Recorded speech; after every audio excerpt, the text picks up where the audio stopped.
Hello বন্ধুরা, আমি নাকি সাইকেল চালাতে পারবো না, এই জন্য হাসাহাসি করতেছি। আমার ছোট ভাইরা বলতেছে, হাসাহাসি করতেছে, আমি বলে সাইকেল চালাতে পারবো না।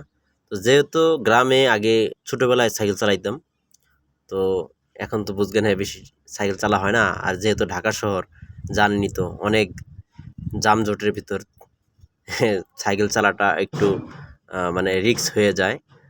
তার জন্য আমার ভয় ভয় করে। এর জন্যই হয়তো ছোটো ভাইরা বলতেছে আমি সাইকেল চালাতে পারবো না। তো আসলেই আ অত দুর্বল না। মোটামুটি হাত আগের মতনই আছে ইনশাআল্লাহ। দেখতে পাচ্ছেন আমি কিন্তু আ সাইকেল চালাচ্ছি। ওরা ভেবেছে যে আমি সাইকেল চালাতেই পারবো না। তা আসলেই আ কথায় আছে না যে, অস্ত্র জমা দিয়েছি, ট্রেনিং তো আর জমা দিইনি। তাই না বন্ধুরা? তো সেরকমই, যেহেতু আ অনেক আগে সাইকেল চালিয়েছি, সেটা তো আর এখনো ট্রেনিং তো এখনো জমা দেইনি। ঠিক না? তো বন্ধুরা দেখিয়ে দিলাম যে আসলে আমি সাইকেল চালাতে পারি কিনা। আপনারা কি বলেন? ছোট ভাইরা কিন্তু এখন হাসাহাসি করতেছে আমাকে দেখে। তো তার জবাব কিন্তু দিয়ে দিলাম।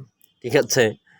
তো বন্ধুরা, যারা আমার ফ্রেন্ড বন্ধুরা আছেন, সবাই ভালো থাকবেন আর অবশ্যই পাশে থাকবেন।